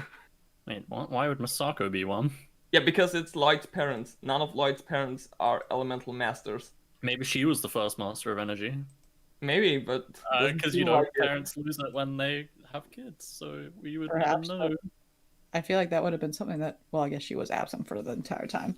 You But- think I feel like- Masako is going I to tell think- Lloyd anything? I think that the writers made the intention pretty clear in Sons of Garmadon, where like Cole drinks the truth serum and he says, "It's some kind of energy, some green light. We don't really understand it ourselves." I mean, yeah, there's And- two different eras. There's the pre-Oni trilogy explanation, and there's the post-Oni trilogy explanation. I would sooner eat my hat than believe that all this stuff for the elemental master of energy was like that he really wasn't considered an elemental master Mess up. pre-season, You know, don't whatever. have a hat. I have multiple But- hats. Thank but you You very won't much. ask- They clearly Can you said reveal in tournament that elemental masters, like, they pass down their powers, and that's clearly not the case with Lloyd. Yeah. Yeah, that's what I mean. said Like, Lloyd- We it always wasn't knew planned that Lloyd later was on. a descendant of the first Spinjitzu master, so Yeah, he Can't was be a normal inherently elemental the like master. reincarnation sort of. He became the ultimate Spinjitzu master, Yeah. the whatnot. And honestly, if you want to know the crux of the issue here, the series was supposed to end in season 2. Yeah. That was it. So they Can I, didn't really have an answer for that up until then. They're like, oh, we need to keep going. So when they introduced elemental powers, they were like, so how does Lloyd fit into this? I have a funny thing I'm going to share. So for some reason, Netflix doesn't let you take screenshots. I'm guessing because of like piracy or whatever. Yeah. But I just went to good old Tournament of Elements, and so this quote that's posted in the chat here is, "Master of Energy is not a term we use in the show. The closest thing was called Master of speculator." Power. Lloyd totally calls himself the Master of Energy in Tournament of Elements. Yeah. But he didn't know what he is at that point. Because So- he didn't know about the Onian Dragon. Yeah, it's half and half. Lloyd does not technically call himself the Master of Energy. What Lloyd does say is he yells out energy when he Energy. summons Yeah. his dragon. Yeah, because he has no idea what else to yell. Honestly, that would just be so funny where it's like, wait, Lloyd, I thought you were the Master of Energy. And Lloyd's like, I honestly have no clue what I am, so I just make stuff up. Master of Dragon and Oni Blood. Lloyd Master was pretty much of the ultimate me. Spinjitzu master in season 3, but then he gave up his powers and rebooted, and now he's something new, something different. Yeah. But it's He's- not he's- really an element. The problem with this is I don't think I'm ever going to be satisfied. I feel like we talk about this a little bit every episode. We get into a conversation about this or something adjacent. My issue is any explanation just kicks the can down the road, because like I Yeah. can totally accept that Lloyd is not an elemental master and is something else. I can accept that green isn't an element. But then at that point, the problem just becomes, well, why is speed and why is amber an element? And the counter to that is always, well, why is lightning an element? And my response is, why is lightning an element? I mean, I would love to know. I don't really see a problem with that. What is and isn't an element is completely random, pretty much. Yeah. But Lloyd just isn't anything we know. Guys, it's already been answered for us. Oh my gosh, we keep forgetting. Lloyd is the master of life. Ah, yes. Oh, yes. Excuse me? We keep forgetting. We keep forgetting that Lloyd's the master of life. He brings them together and he connects them. You can't see it, but he has that power. It's The the power movie. is inside. It's The power is movie. inside you. Is this some kind of like collective like head trauma that I missed out on? It's the Probably. movie. Did you not watch the movie? That's right. He's don't the ninja remember of the movie. green. Ninja Oh, of yeah. Green. Yeah, they hung that lampshade a bit low. Real quick, we did get a I was super. like, honestly, Go ahead. oh, did you get a super chat? Go ahead, Nick, go ahead.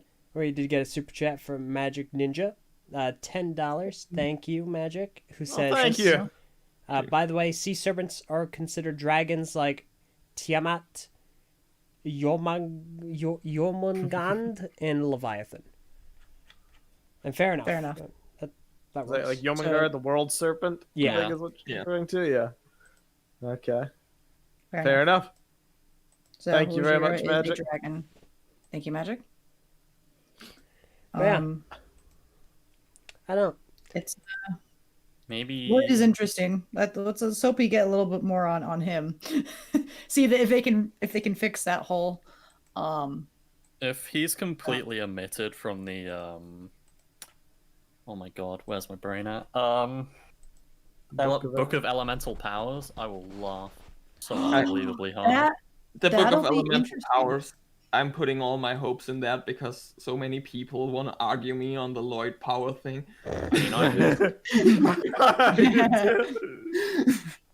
Give me that book needs to answer 3 questions. What are the elemental masters? How do they exist?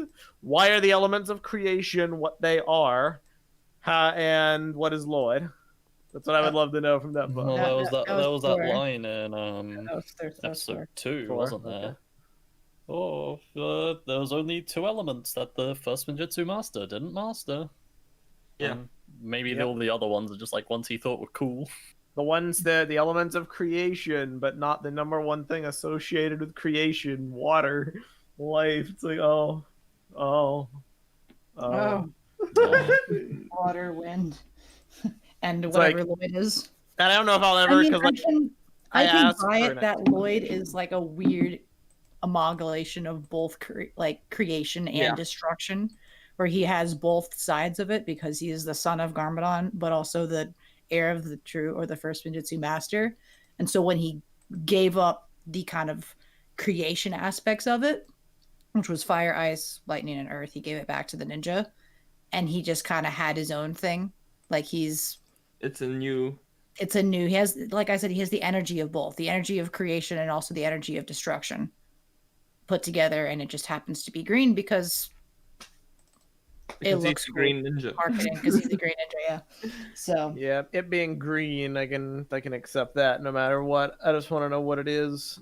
yeah, I think- Really. that's what my theory is. I think That energy was- is very reasonable, honestly. Not just like pure like charge of battery, but like the life energy and stuff like that. Like the energy it takes to create and destroy. I think that's Unironically, it's just like it's the concept of potential energy. You just Yeah. you turn the movie's explanation into a very tangible thing, and I think it wouldn't create many plot holes. So if Tommy's outright rejecting that concept, I'm curious what he has in place of it. I know they said this a while ago, but like, He said this could multiple Lloyd times now. could Lloyd go Oni? Possibly. Does Maybe. he have Oni stuff in him? Would he be as disgusting as Garmadon only looks? I can just picture Lloyd's face stretched out. If he got bitten by the Devourer or something. I mean, At he the was other end of the born when spectrum, he was born when Garmadon had been bitten. So Yeah. other end of the spectrum, there was Dragon Lloyd. all right. Nope, Well, you're done. Dragon Lloyd was the end of season 2. He became the golden But- Ninjutsu master who. But the Half ultimate golden Ninjutsu dragon. master is the balance. The balance, So it's yeah. both dragon and Oni. I'm talking about like a dragon with like Lloyd's face stretched over something. Oh no. I don't know about that. I I don't hate know it. about that. I hate it. I don't like that. Lloyd turns into a dragon. He brought on the dragon power, like he created the golden Yeah. dragon, which I think was that side of his abilities. He was able to conjure a dragon himself, which of course turns later into like. How do all the elemental masters have dragons? Because it Well, makes that's my sense. point. It makes sense for Lloyd plus the 4 to have elemental dragons. Like, how does Nia have an elemental dragon? Yeah, That's my Nia- problem. Nia, I can't explain. Well, Nia never had The like, others- her own elemental dragon, does she? The elements, She had elements one have to briefly, come for like one from scene. from the dragons, from the first realm, because we Yeah. saw like the dragons in the first realm have the elements. Mm-hmm. So Where's the? think I there want to could see be the some dragon that kind of controls time. in the second realm. Oh no! We had to capture this dragon, but he's about to turn back the clock. Each foot is a different like time thing. Oh my god. That's my thing. I can accept a few problems, but I feel like I don't know. I'm just a weird person because No. I ask for solutions, but I don't really think any solution ever presented will fully Yeah. make me happy because of the way I look at media. I know the reasons why there are issues, and the reasons make sense, and I understand them. Numerous, retcons, a change in direction for the show planning to be canceled, stuff not being thought of at a certain point in time. Like, I can accept all that. It's not going to ever make me hate the show. It's just always going to stand as like, okay, so this is an inconsistency. I don't really think there's a way to make everything make sense, because I'm always going to wonder about like one or two things, and every proposed solution just creates more problems. So I'm like, I don't know. I don't think it's necessary that solutions create more problems. I think the Wajira stuff we get this season kind of solves a couple of problems. So It's a good first step. yeah, I I think agree. maybe over time they can make it all work. I would love that. I would love it. Overall, though, big picture discussion aside, good season. I mean, Yeah, good episodes in the They season. were. They I were like really it. Mhm. great. All in all, it's progressing very well. There's a lot of good character moments. I like the plot. I like the villain. I like the whole reverse Thor and Loki shtick with the adopted Yep. brother Yeah. being the good one. That's really cool Yeah. that the adopted one isn't the evil one. I really, it's a very small thing, but I really like that he's not just like, oh, I hate you because you're not my real dad, and I'm gonna be the king. But it just turns out that the Kalmar's like, every scene he's in, he's like, adopted brother. Yeah. So, but yeah, do we have any predictions for how this is going to end? You know, I read some episode descriptions. All no. team. Oh, did you read all of them? Yes. I might have. Really? So Ulti be like, okay, no, don't, no, I'm not. Okay, Ulti be like, can I be on Reacts? Also, Ulti, No. I know how it ends. So I have really bad impulse control, and Duly someone was like, "Hey, Ulti, Noted. do you want to see all the descriptions?" I was like, "Well, might as well, you know." No, Da-da-da-da. no, not might as well. Wrong answer. Oh, dear. I am sad. Bruh. Well, I'm not gonna read them. Yeah. Like, I only honestly know the descriptions for, like, Don't say it. the next, like, 3 or 4. But, like, Still even really then, it's bad. very Hey, spotty. Haley It's be spotty. like, I'm gonna host Yeah. Reacts. Also, Haley, I know the How's it descriptions so- for like the next 3 to 4 episodes.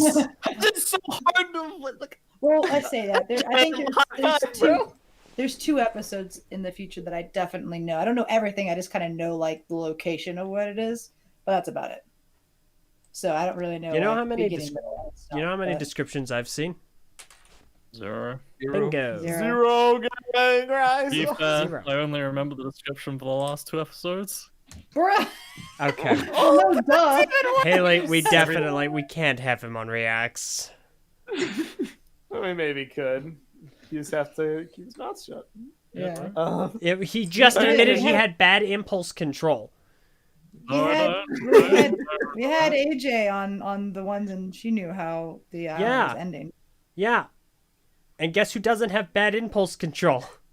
Yeah, fair Hey, enough. AJ was spoiled.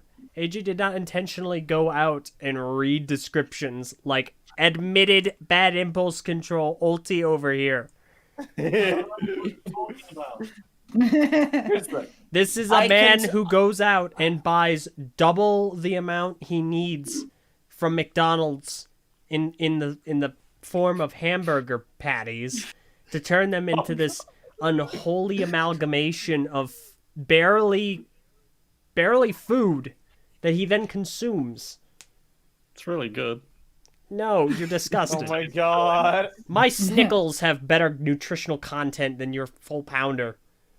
I don't know how true that is, and 100% I don't know how true. true that is. I mean, that's not true. 100%. You can't. I do technically think the full pounder does have better nutritional things. because Absolutely it's, not. like, It's from meat. McDonald's. Tastes That good. is true. But yours has like chocolate, And Yeah, and chocolate is good Caramel. for you. caramel. I don't think Shot, that's canon. okay. Caramel in moderation is fine, but chocolate is good for you. Sugar in great quantities isn't. But chocolate's fine. Anyway, Ninjago. So in terms of predictions, Yes, predictions. So Ulti, I know. I'm gonna go ahead and quickly there we go. All right. So we get to talk about some wonderful predictions. And Ulti's not allowed to say anything about it. I feel like I have no clue how it's going to go. I can tell you how I would like it to go, Mm-hmm. but I have no clue how it's actually going to go because it's probably just wishful thinking. I want them to go back to the island. I feel like that has to happen at some point because they have to get the other amulet. So what I think would be cool is if the above ground team has to like go to the island and have that be relevant.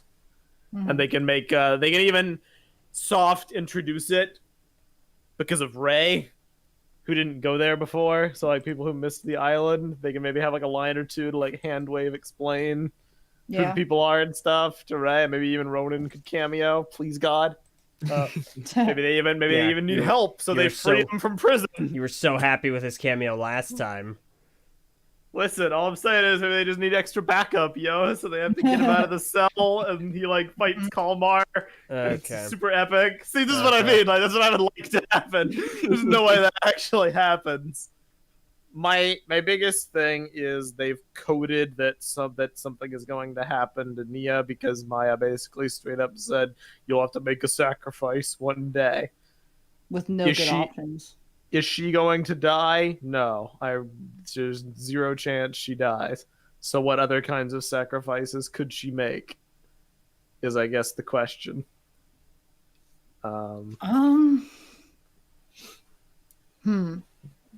Here, my prediction is she might have to leave Maya behind. Bruh! So she has like the reverse perspective of what happened in Hands of Time. Oh! Kalmar pulls out a sword. Come with me. Maybe not like Dude, that. But... that would be hilarious if it was reverse Hands of Time. That would automatically make this season a 10 out of 10. If Nia has to walk away at sword point. I would lose my mind. Oh god. Thank you, Sakota. That's pretty great. That is pretty great. I think seriously you could be Yeah. honest something. Yeah, that's a very fair point. That there's a sacrifice, and either Maya's been the one that's been sacrificed, or Nia has to make a sacrifice herself.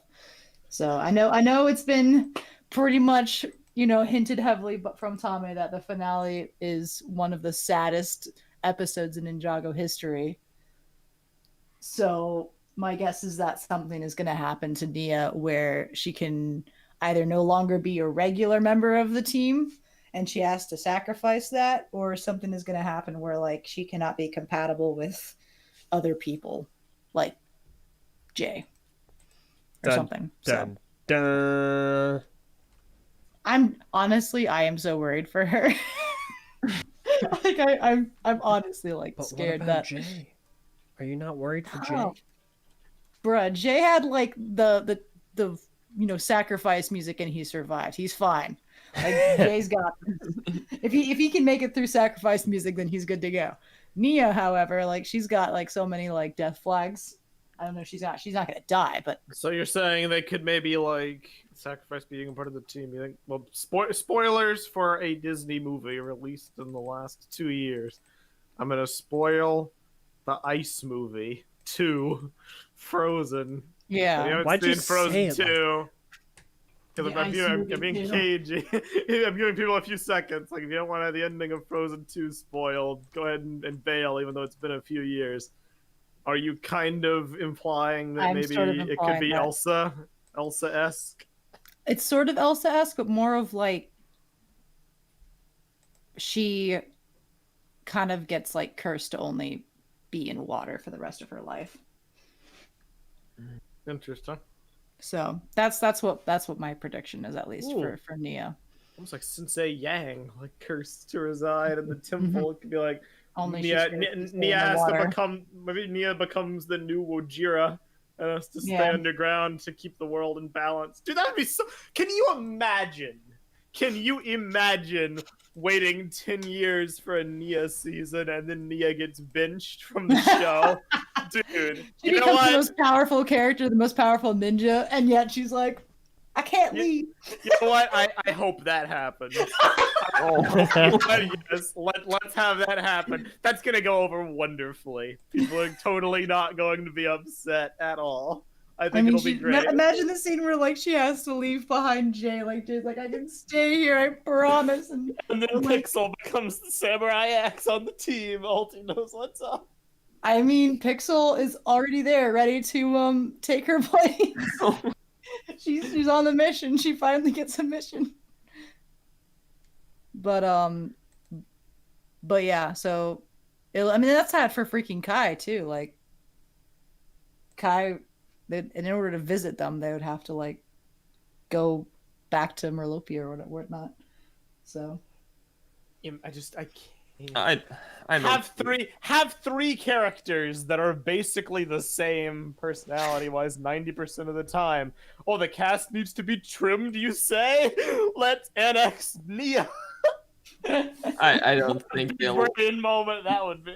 they'll have Nia not No. in the team anymore. There's no way they could do that. I think my prediction is that Bentho will be the new king. I I agree. think that's a pretty obvious one, Yeah. maybe. I don't know. I agree. I also But I think think they'll it's obvious definitely what wake might up Wojira. It's just too much. Like they can't not wake her up. yeah, Yeah. I think that's So- how it's gonna end. I honestly think that's just how the season's gonna end. Is Bojir is awakened, and that's just a cliffhanger. Nah.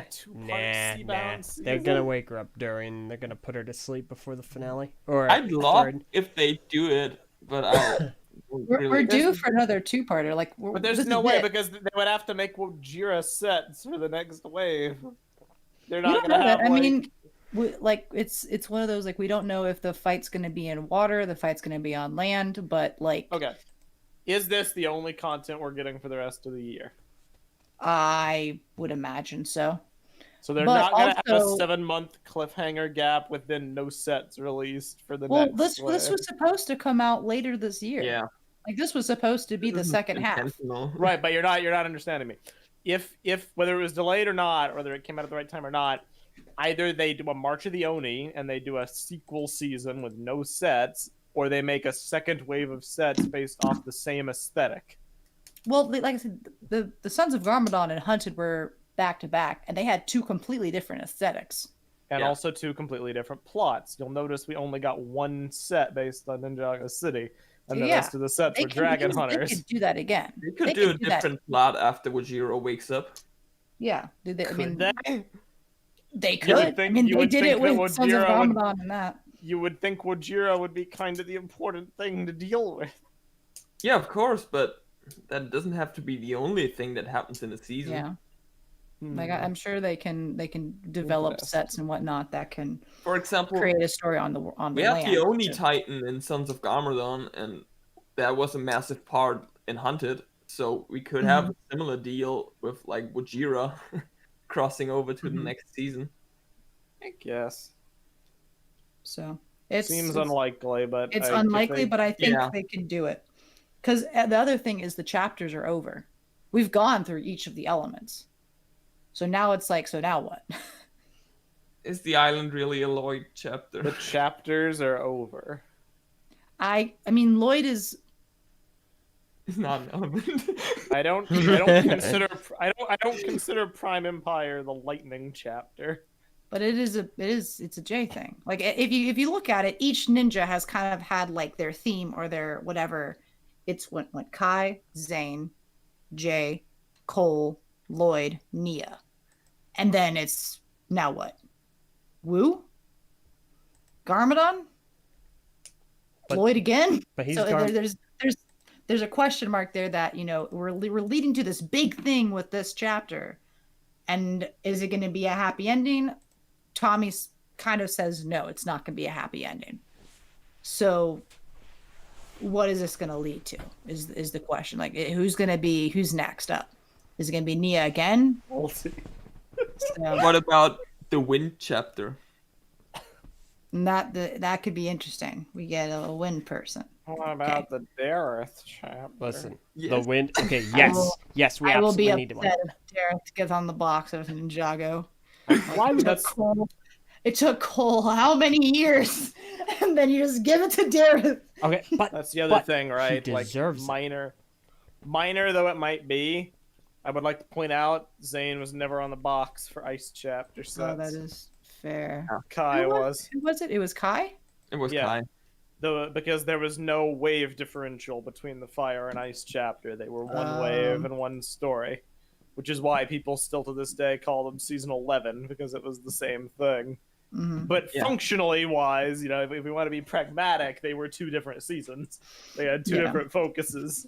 But we're not Yeah. going to open that can of worms. Yeah. Uh, All right. Old T, I'm going to bring you back in now. wait, Did you mute him? Yes. Yeah.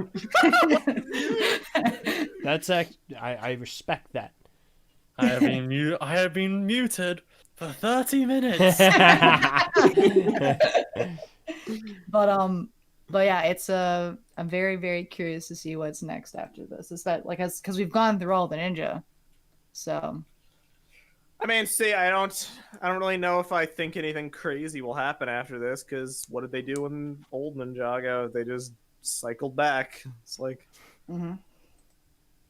oh, we're overdue for another Two-parter? character focus. No, not really. It's like rebooted was a Zane season.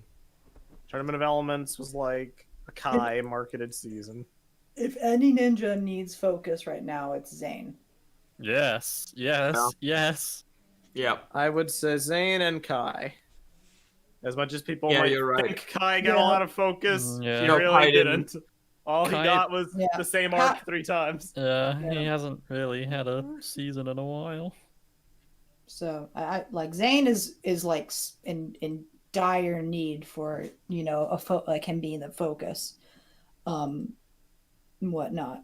So I would think it'd be interesting if they, but like I said, it's hard kind of looking into the future and like where does he fit in? Like where? Yeah. I'm sure they can be very creative with it, but it's I mean, just hey, very if interesting. Nia does get benched, all I'm saying is the team will need a new water ninja. Mhm. And isn't I ice guess- just frozen water? I guess the other ninja That would be so possibly- ironic.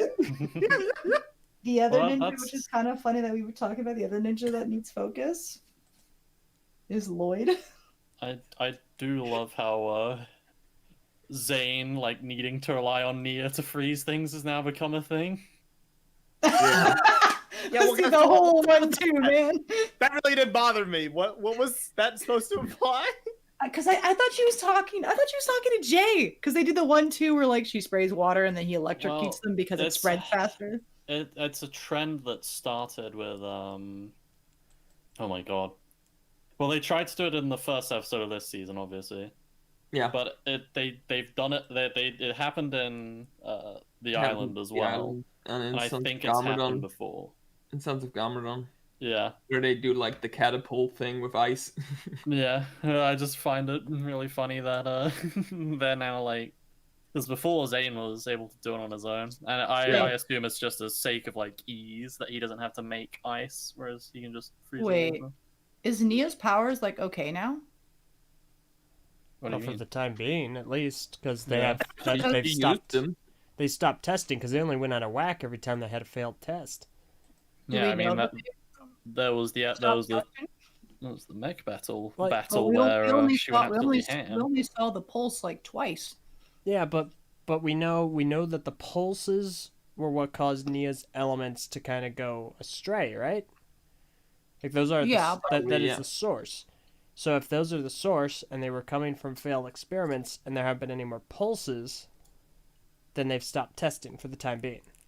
We also know that the guy who Yeah. was in charge of testing was working on the mechs when Nia and Maya escaped.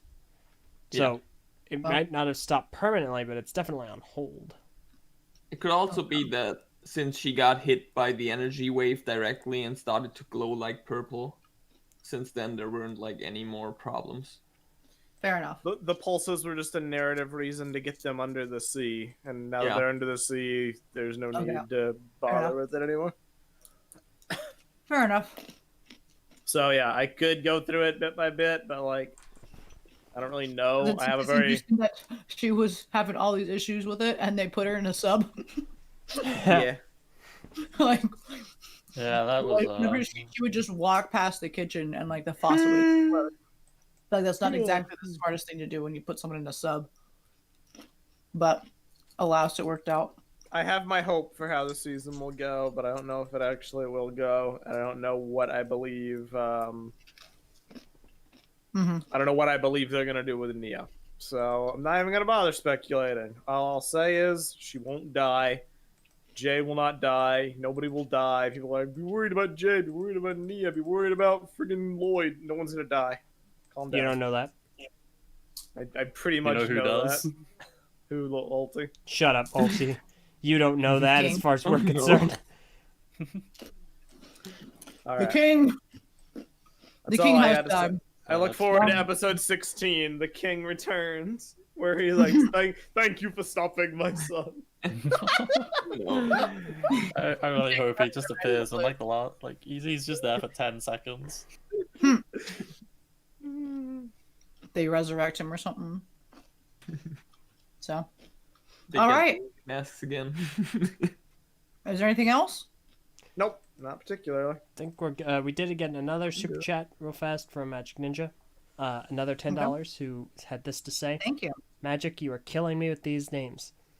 I'd like to also mention that in Japanese myth, Ryujin, the dragon kami of the sea, controlled the waters with 2 jewels, Kanju, the tide ebbing jewel, and Manju, the tide flowing jewel.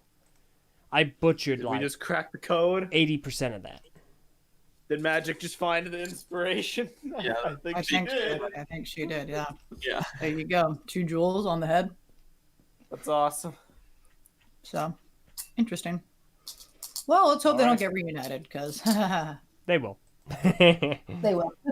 They will. Anywho, LJ, you want to give us some? Speaking of leaks, you have some plugs. Oh yeah, forgot about this. Thank you so much for watching. If you're interested in joining in the conversation, head on over to TTV message boards at board.ttvchannel.com. You need to be 13 years or older and read the rules, and you'll have a good time. Then check out our Patreon at patreon.com/TTVchannel. You can join as low as $1 a month. Join our Patreon Discord server, as well as our Minecraft server on the islands of Motunui and Voyanui from the Bionicle franchise, with more to come. And finally, head on over to Twitter at the TTV channel, as well as our individual ones. And don't forget to check out the documentary. Woo! Yes. Oh yeah. Oh yeah. Created, produced, and edited by Haley. And Brayden Yep. and Josh and Jan. Edited and produced by... Anyway,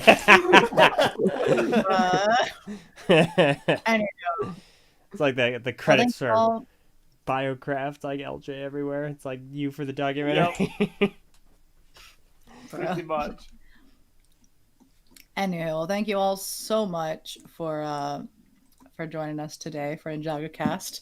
Hope you guys have enjoyed NINJAGOCast Reacts. Expect some more. We're probably going to be doing them in chunks, so get ready for that. Yes. But Chunks.